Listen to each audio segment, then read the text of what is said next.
सुसंगत विचार सरणी तंत्रज्ञाने होते प्रगती देई मानवा सुख समृद्धी निसर्ग अन्विज्ञान विज्ञानाच्या रंजक गोष्टी व्यापून घेई सारी सृष्टी जगण्यातील विज्ञान आणिक विज्ञानातील जगणे विज्ञानम जनहिताय विज्ञानम जनहिताय विज्ञानम जनहिताय विज्ञानम जनहिताय विज्ञानम जनहिताय विज्ञानम जनहिताय विज्ञानम जनहिताय विज्ञानम जनहिताय.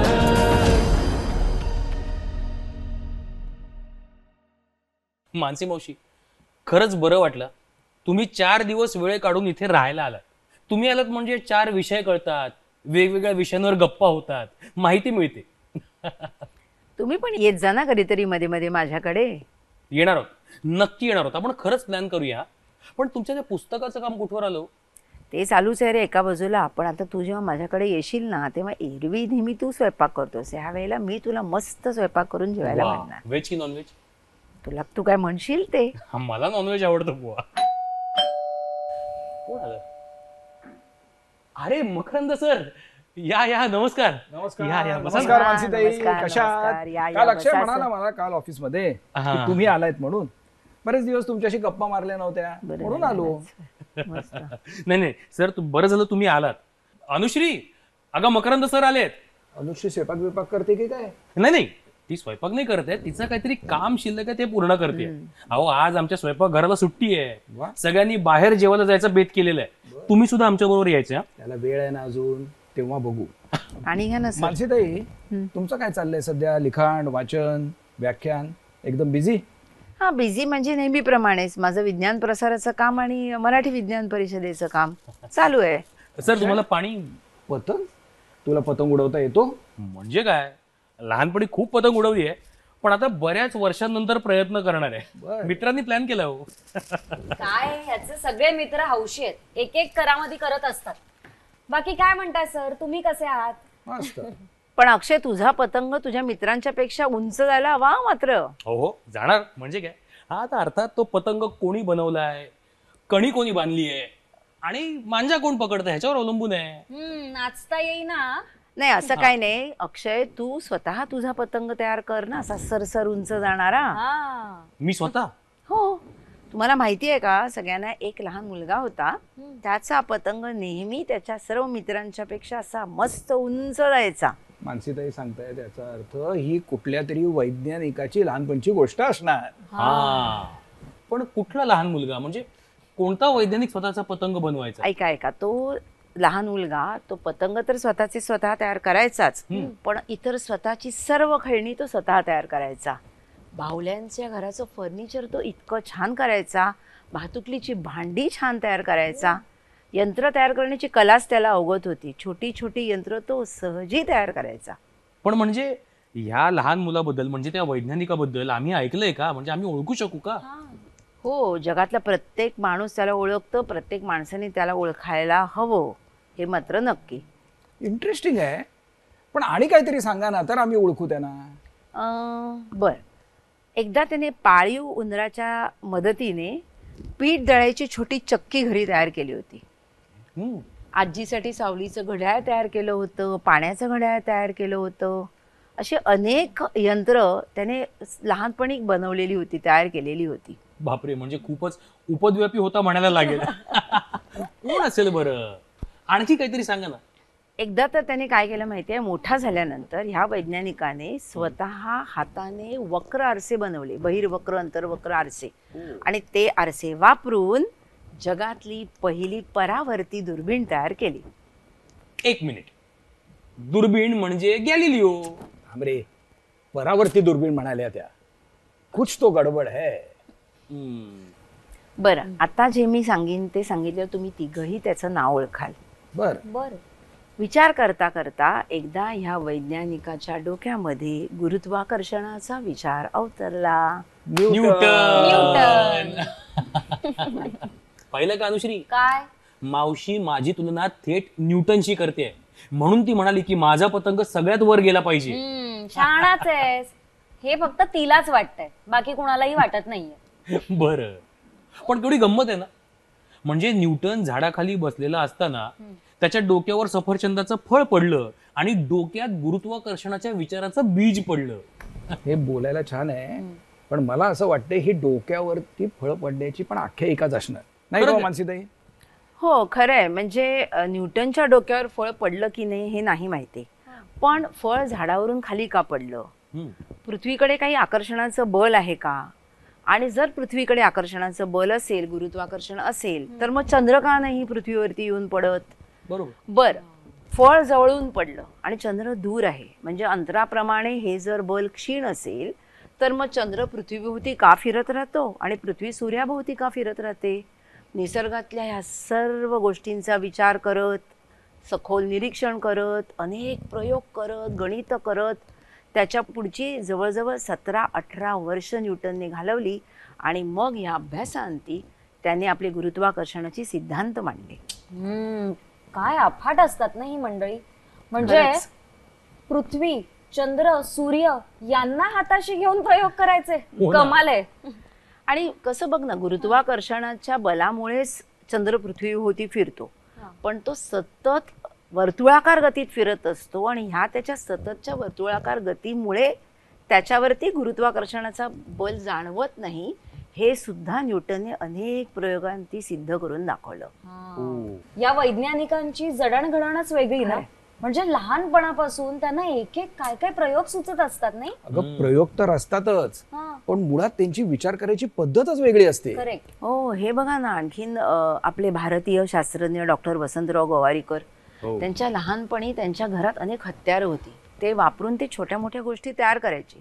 शिवाय खूप पुस्तकंही होती. एकदा पुस्तकं चाळता चाळता त्यांच्या हाताशी हेनरी फोर्ड यांचं मोटर कार ह्या विषयावरचं पुस्तक पडलं आणि ते पुस्तक वाचल्यावर त्यांना सुद्धा कार बनवण्याची प्रेरणा मिळाली असणार. बरोबर? करेक्ट. आणि तसे त्यांनी प्रयत्न सुरूही केले आणि एवढंच करून ते थांबले नाहीत. त्यांनी थेट हेनरी फोर्डना पत्र लिहिलं, मार्गदर्शनपर विनंती करणारं पत्र, की तुम्ही मला मदत कराल का, मार्गदर्शन कराल का गाडी बनवण्यासाठी. क्या बात आहे. मग त्या पत्राचं उत्तर आलं का हेनरी फोर्ड कडून? हो, तर हेनरी फोर्ड यांनी उत्तर तर पाठवलंच. शिवाय त्या पत्राबरोबर 3-4 पुस्तकं, मोटरकार कशी तयार करावी ह्याविषयीची 3-4 पुस्तकंही पाठवून दिली. आणि मग ती पुस्तकं वाचत, प्रयोग करत छोट्या वसंतने एक 4 चाकी वाहन तयार केलं सुद्धा. ग्रेट. आणि कसं म्हणतात ना, लहान मुलांचे पाय पाळण्यात दिसतात, त्यातलीच ही परिस्थिती. कारण पुढे संपूर्ण भारतीय बनावटीचा अग्निबाण थुंबा इथून अवकाशात झेपावला आणि ह्या प्रकल्पामध्ये डॉक्टर वसंतराव गोवारीकर यांचा मोठा सहभाग होता. मगाशी तू म्हटलास ना अक्षय, गॅलिलिओ म्हणजे दुर्बीण. 1642 साली गॅलिलिओने या जगाचा निरोप घेतला. आणि त्याच 1642 साली त्याच्या एवढाच प्रतिभा संपन्न दुसरा वैज्ञानिक न्यूटन या जगात आला. आणि गंमत बघ, या दोघांनी दुर्बीण या साधनावरती काम केलं. मी तुला हे का सगळं सांगू शकतो माहिती आहे?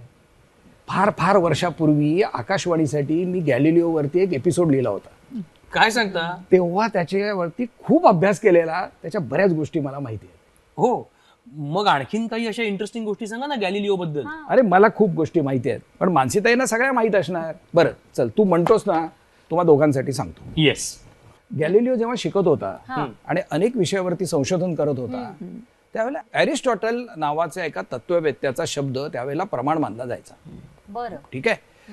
पिसा या शहरामध्ये गॅलिलिओ राहायचा. एकदा पिसांमध्ये गारांचा पाऊस पडला. झालं, गॅलिलिओचं विचारचक्र चालू झालं. गारांच्या पावसांबद्दल अरिस्टॉटलचं एक म्हणणं होतं, मोठ्या आकाराच्या गारा वरच्या लेवलला तयार होतात आणि छोट्या आकाराच्या गारा खालच्या लेवलला तयार होतात. पण अरिस्टॉटलचं असं म्हणणं होतं याच्याबरोबर, की आकार मोठा असल्यामुळे त्यांचा वेग जास्त असतो आणि छोट्या असल्यामुळे त्यांचा वेग कमी असतो, आणि हे असं असल्यामुळे त्या जमिनीवर एकाच वेळेला येतात. गॅलिलिओला हे मान्य नव्हतं. त्याचं म्हणणं असं होतं की आकारमान काही असो, वजन काही असो, जमिनीकडे यायचा त्यांचा दोघांचा वेग सारखा असल्यामुळे त्या जमिनीवर एकाच वेळेला येतात. आता हे सिद्ध करण्यासाठी त्यांनी काय केलं असेल? काय? पिसाच्या मनोऱ्यावरती तोफ गोळ्यातले जे गोळे असतात ना ते वेगवेगळ्या आकाराचे गोळे तो वरती घेऊन गेला वेगवेगळ्या वजनाचे सुद्धा. आणि वेगवेगळ्या आकाराचे आणि वेगवेगळ्या वजनाचे असे घेऊन तो वरती गेला आणि वरून त्यांनी सोडले आणि एकाच वेळेला ते जमिनीवर पोचतील हे करून त्यांनी हे सप्रमाण सिद्ध केलं की वजन काहीही असो जमिनीकडे यायचा दोघांचा वेग सारखाच असतो. हो, पण त्याने हे सप्रमाण सिद्ध केलेलं त्याचं म्हणणं त्यावेळेच्या लोकांना पटलं का? सांगा मॅडम. त्याच्या सहकार्यांना पटलं पण अरिस्टोटलवाद्यांना आणि धर्मांध लोकांना नाही पटलं. आणि पिसाच्या मनोऱ्यावरती जाऊन गॅलिलिओने तोफेचे ते गोळे सोडले की नाही हे खरं की आख्यायिका हे नाही माहिती. पण सारख्याच उंचीवरून सोडलेले वेगवेगळ्या वजनाची वस्तू या एकाच वेळेला जमिनीवरती पोचतात हे मात्र त्याने सप्रयोग सिद्ध केलं आणि ते अगदी अचूक होतं. हे अगदी महत्वाचं आहे ना. प्रत्येक वैज्ञानिकाच्या अशा बऱ्याच दंतकथा अशा बऱ्याच आख्यायिका असतात हो त्या आपण ऐकायच्या. त्या खऱ्या असतील हे महत्वाचं नाही पण त्याच्यामध्ये जे सिद्धांत आहेत ते खरे असतात ते आपल्या लक्षात राहिले पाहिजेत हे जास्त महत्वाचं. गॅलिलिओ ही एक अशी व्यक्ती होती त्यांनी दुर्बीण तयार केली आणि त्याला राजदरबारी मान्यता देखील मिळाली. हो. इतकंच नाही तर ती दुर्बीण त्याने आकाशाकडे रोखली आणि पहिल्यांदा त्या दुर्बिणीने अंतराळाचा वेध घेतला. अच्छा, म्हणजे दुर्बिणीच्या सहाय्याने अंतराळाचा वेध घेणारी पहिली व्यक्ती म्हणजे गॅलिलिओ. बरोबर. दुर्बिणीचा शोध लावणारी नाही. नाही. बरोबर. ओ, इंटरेस्टिंग. पण अजून एक महत्वाची गोष्ट सांगायची म्हणजे गॅलिलिओच्या लक्षात आलेल्या ज्या गोष्टी होत्या अंतराळाकडे बघून चंद्र सूर्य ताऱ्यांच्या बाबतीत त्या त्यांनी सिद्ध केल्या होत्या त्या त्यावेळच्या प्रचलित धर्मतत्वांच्या विरुद्ध होत्या. आणि त्या काळामध्ये धर्मसत्ता ही राजसत्ता होती. त्यामुळे गॅलिलिओला तुरुंगामध्ये खितपत पडावं लागलं आणि दुर्दैवाने त्यातच त्याचा अंत झाला. खरंय ही विज्ञानाच्या इतिहासातली काळी बाजू आहे. पण कितीही छळ झाला तरीही सत्य तेच जगापुढे आणणारे वैज्ञानिक खरंच महान म्हणायला पाहिजेत. चंद्र सूर्य तारे ह्यांना बघण्यासाठी गॅलिलिओने स्वतःची दुर्बीण तर वापरलीच शिवाय असंही म्हणतात की गॅलिलिओने दुर्बिणीचा युद्धभूमीवरही वापर केला. अगं मावशी, तू युद्धभूमीवर काम करणारे आहे का वैज्ञानिकेची गोष्ट मला असं वाटतं महिला दिनाच्या दिवशी कुठेतरी सांगितली होतीस. ती गोष्ट आज परत सांग ना. पण सर तुम्हाला वेळ आहे ना गोष्ट ऐकायला? अरे मला वेळच वेळ आहे मानसीताईंकडून गोष्टी ऐकण्यासाठी तर मी इथे आलोय. पण तुम्हाला जेवायला बाहेर जायचंय ना. हो जायचंय पण त्याला वेळ आहे अजून आणि अजून तशी काही भूक लागली नाहीये. बरोबर ना? हो अगदीच. जाऊ सावकाश. तुम्ही सांगा ना कोणत्या महिला वैज्ञानिकाची गोष्ट होती? मारी क्युरी. मारी क्युरी. पण मारी क्युरी म्हणजे तर किरणोत्सारी पदार्थांचं संशोधन मला वाटतं रेडियम आणि पोलोनियमचा शोध ज्यांनी लावला त्याच त्या मारी क्युरी. ओके. पण मग मारी क्युरी युद्धभूमीवर हे काय गौडबंगाल आहे? मारी क्युरी जेवढी श्रेष्ठ वैज्ञानिक होती तेवढी श्रेष्ठ ती देशभक्त होती असं म्हणायला लागेल. कारण मारी क्युरीने किरणोत्सार आणि किरणोत्सारी मूलद्रव्य रेडियम आणि पोलोनियम यांचा शोध लावला आणि सतत किरणोत्सारी पदार्थांबरोबर काम केल्यामुळे तिला रक्ताचा विकार झाला आणि त्याच्यातच तिचा अंत झाला असं अगदी हल्लीपर्यंत लोकांना वाटत होतं. असा त्यांचा एक गैरसमज होता. गैरसमज म्हणजे ही माहिती खरी नाहीये? नाही, तसं नाही झालं. मारी क्युरी जेव्हा किरणोत्सारी पदार्थांबरोबर काम करत होती तेव्हा त्यांच्यापासून होणाऱ्या परिणामांची तिला पूर्ण जाणीव होती आणि म्हणून त्याची ती योग्य ती काळजी घेत असे. पण 1914 ते 17 ह्या काळामध्ये जर कोणी पॅरिसच्या मारी क्युरीच्या लॅबमध्ये डोकावलं असतं तर त्यांना ना तिथे मारी क्युरी दिसली असती ना तिची किरणोत्सारी मूलद्रव्ये दिसली असती. कारण 1914 साली पहिलं महायुद्ध सुरू झालं आणि तिने ठरवलं की आता संशोधन काही काळ बंद करायचं आणि देशासाठी रणांगणावरती उतरायचं. अगं पण मावशी युद्धभूमीवर तिचं काय काम? म्हणजे तिथे ती काही माणसांचा संहार करण्यासाठी गेली नव्हती. सैनिकांचे जीव वाचवण्यासाठी तिने तिथे जायचं ठरवलं होतं. अर्थात हा इतरांचे जीव वाचवण्याचा उपद्व्यापच तिच्या प्रकृतीला त्रासदायक ठरणार होता याची तिला कल्पना होती. पण तरीही तिने हा धाडसी निर्णय घेतलेला होता. पण हे तिने कसं काय साध्य केलं? तेव्हा क्षकिरणांचा शोध लागलेला होता. नुकताच रॉन्गेन यांनी क्षकिरणांचा शोध लावलेला होता आणि क्षकिरणांचा शोध जसा लागला तसा त्याचा वैद्यकीय क्षेत्रात खूप मोठ्या प्रमाणावर वापर सुरू झाला. कारण रुग्णाच्या शरीरात नेमकं कुठे काय आहे हे या क्षकिरणांनी लगेच कळत होतं. मारी क्युरीला असं वाटलं की जेव्हा रणांगणावरती सैनिकाला एखादी गोळी लागेल आणि ती कितपत खोलवर गेली आहे, त्यांनी नेमकी आतल्या कुठल्या अवयवाला किती इजा पोचली हे जर लगेच कळलं तर लगेच उपाययोजना करता येईल आणि सैनिकांचे जीव वाचवता येतील. म्हणून क्षकिरण यंत्रच युद्धभूमीवर घेऊन जायचं असं मारीने ठरवलं आणि त्यासाठी तिथे युद्धभूमीवरती गेली होती. पण हे कसं काय शक्य झालं? कारण पोर्टेबल एक्सरे मशीन आत्ता आलंय, त्यावेळीची एक्सरे मशीन्स खूप अवजड असतील. हो, खरंच ते अवजडच होतं तेव्हा.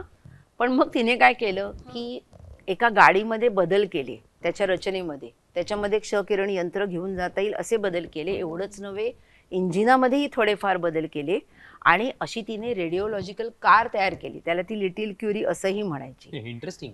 केवढी ही सृजनशीलता नाही.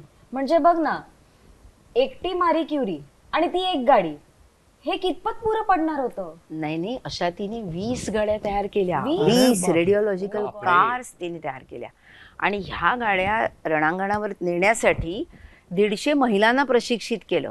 त्यांना शिकवलं गाडी कशी चालवायची, त्या कार्समध्ये ठेवलेलं क्षकिरण यंत्र कसं चालवायचं, ती गाडी जर युद्धभूमीवर नादुरुस्त झाली तर ती दुरुस्त कशी करायची, असं सगळं प्रशिक्षण 150 महिलांना दिलं.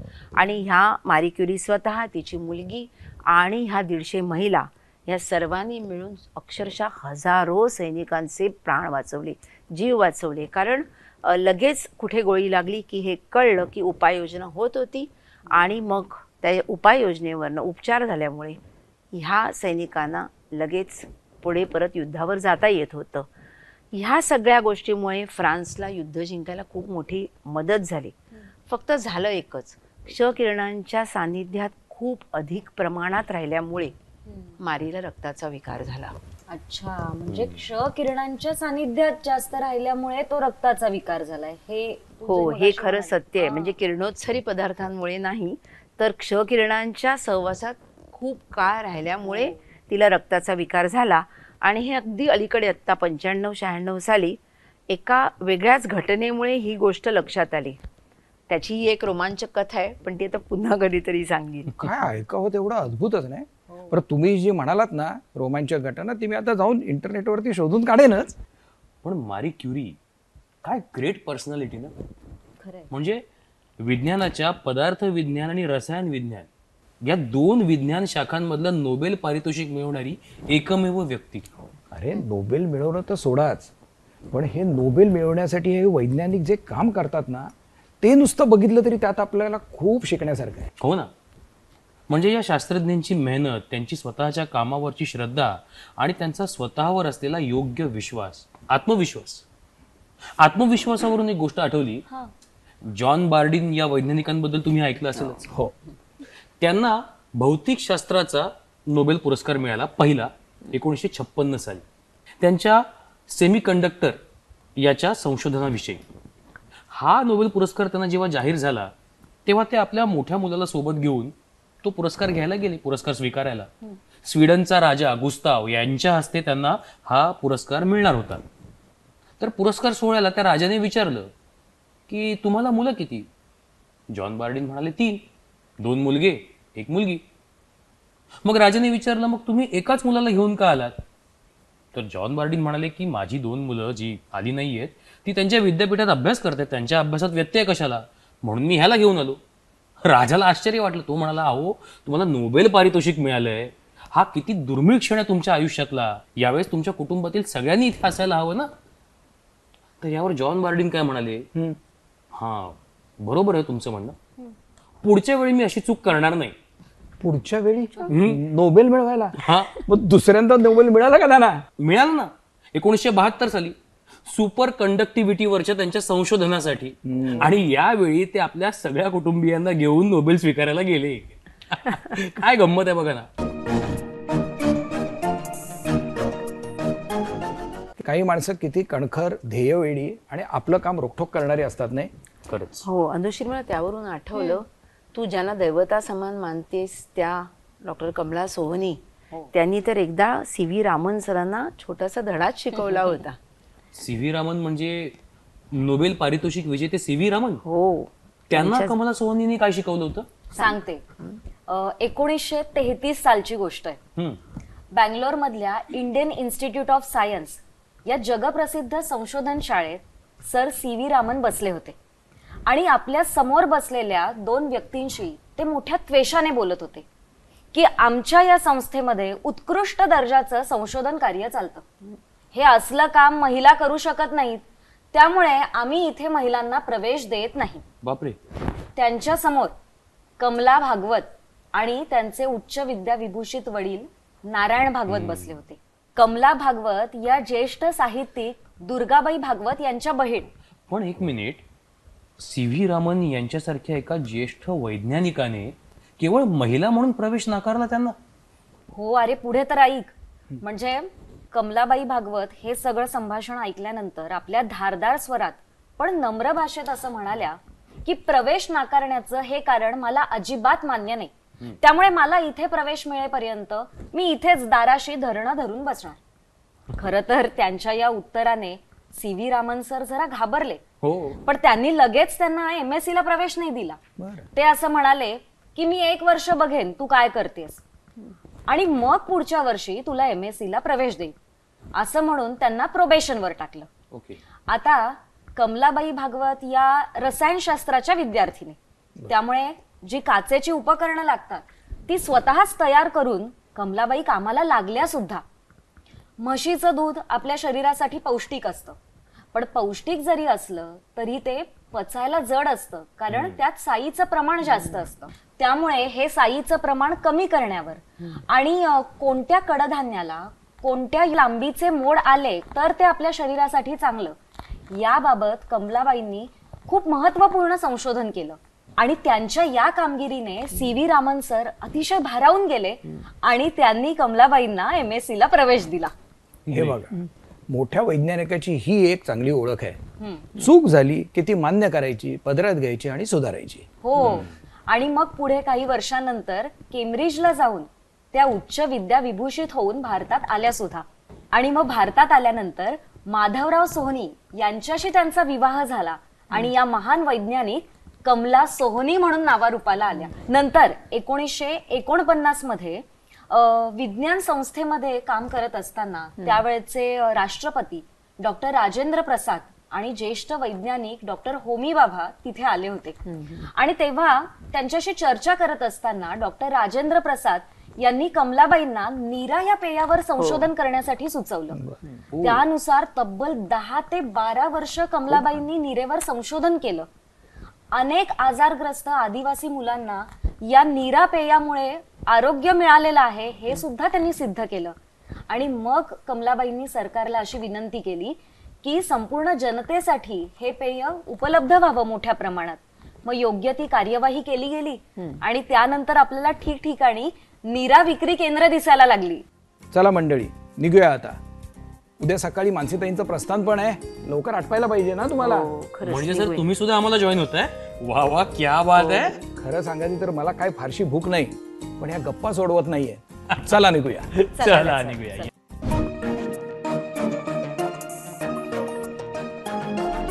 तर्क सुसंगत विचार सरणी तंत्रज्ञाने होते प्रगती. देई मानवा सुख समृद्धी निसर्ग अन्विज्ञान. विज्ञानाच्या रंजक गोष्टी व्यापून घेई सारी सृष्टी. जगण्यातील विज्ञान आणिक विज्ञानातील जगणे. विज्ञानम जनहिताय, विज्ञानम जनहिताय, विज्ञानम जनहिताय, विज्ञानम जनहिताय, विज्ञानम जनहिताय, विज्ञानम जनहिताय, विज्ञानम जनहिताय, विज्ञानम जनहिताय.